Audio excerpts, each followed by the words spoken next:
அனைவருக்குமே வணக்கம்.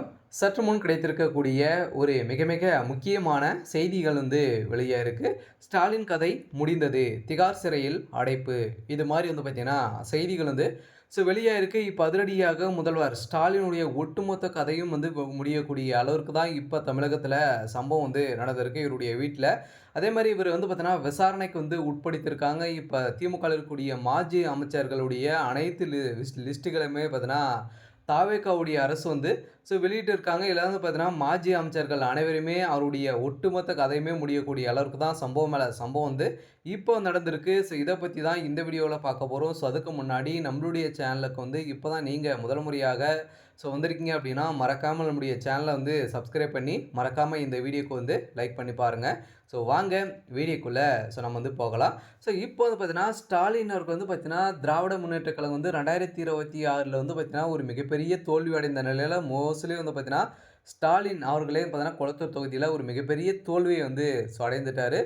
இதுக்கு மேல திமுக ஆட்சிக்கு வருமா? அப்படின்ற கேள்வி எழுந்திருக்கக்கூடிய நிலையிலும், அதே மாரி திமுகவில் நடந்த ஒரு மிகப்பெரிய ஊழல், அந்த 5 வருடத்தில நடந்த ஒரு மிகப்பெரிய ஊழலின் அடிப்படையில திமுகவில் இருக்கக்கூடிய மாஜி அமைச்சர்கள் அனைவருடைய ஊழல் பட்டியலும், சொத்து குவிப்பு வழக்குகளுமே பார்த்தீங்கன்னா, இப்ப அதிரடியாக வெள்ளை அறிக்கையாக தாவேகாவுடைய அரசு பார்த்தீங்கன்னா, வெளியிட போறோம் அப்படின்னு தான் சொல்லியிருக்காங்க. இன்னும் சமீப காலத்தில 1 வீக்ல பார்த்தீங்கன்னா வெளியிட போறாங்க. இதுல திமுக சார்ந்த மாஜி அமைச்சர்கள் பார்த்தீங்கன்னா, பெரும் அதிர்ச்சியில இருக்காங்க. இதனால திமுகவுடைய ஒட்டுமொத்த சாம்ராஜ்யமே அழிக்கக்கூடிய அளவிற்கு விஜய் அவர்கள் செய்திருக்காரு. திமுக செய்த ஒரு மிகப்பெரிய வரலாற்றிலே பார்த்தீங்கன்னா, தமிழகத்தில 10,00,000 கோடிக்கு மேல கடன் இருக்கு. இதுல இந்த 5 வருடத்தில 5,00,000 கோடிக்கு மேல பார்த்தீங்கன்னா, மெகா கடன் இருக்கு. இது எங்கு சென்றிருக்கு? இந்த பணங்கள் அனைத்துமே எந்த துறையில என்ன ஊழல் நடந்திருக்கு? அப்படின்றத அக்கு வேற ஆணி வேறாக பார்த்தீங்கன்னா, இப்ப முதல்வர் விஜய் அவர்கள் பார்த்தீங்கன்னா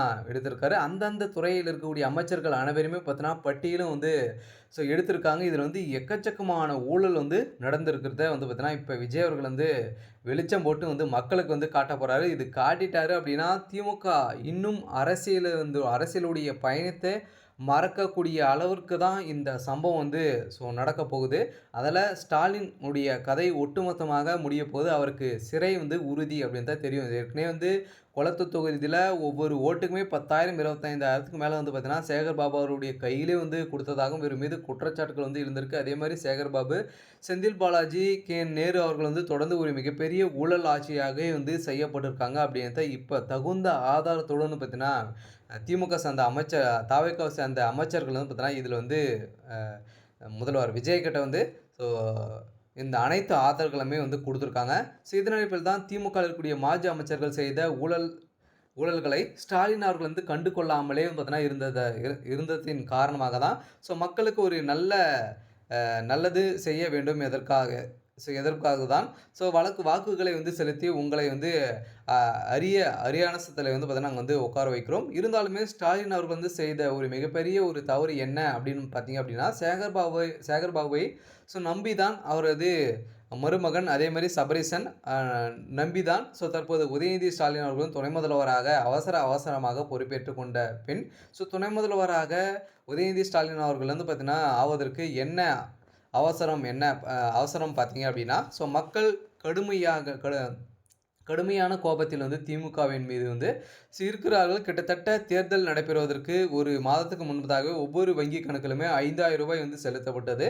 இதைத் தொடர்ந்து தேர்வு செய்யப்பட்ட வங்கி கணக்குகளில் ஆனால் 1,5 கோடி ஓட்டுகள் பார்த்தீங்கன்னா, விஜய் அவர்களுக்கு விழுந்த நிலையில திமுக ஒரு மிகப்பெரிய ஊழல் ஆட்சியாகவே பார்க்கப்பட்ட நிலையில இதன் அடிப்படையில் தான் வெளிச்சம் போட்டு காட்டக்கூடிய அளவிற்கு இப்ப சம்பவம் மேல சம்பவம் நடந்திருக்கு. இப்ப உதயநிதியுடைய கதை ஒட்டுமொத்தமாக முடிந்திருக்கு. இதில் முதல்வர் ஸ்டாலினுடைய தலையில ஒரு மிகப்பெரிய இடி விழுந்திருக்கு. இருந்தாலும் என்ன நடக்கப் போகுது அப்படின்றத வெயிட் பண்ணி பார்க்கலாம். இது மாரி செய்திகள தெரிஞ்சுக்கணும் அப்படின்னா, மறக்காம நம்முடைய சேனல சப்ஸ்கிரைப் பண்ணிக்கோங்க. Thank you.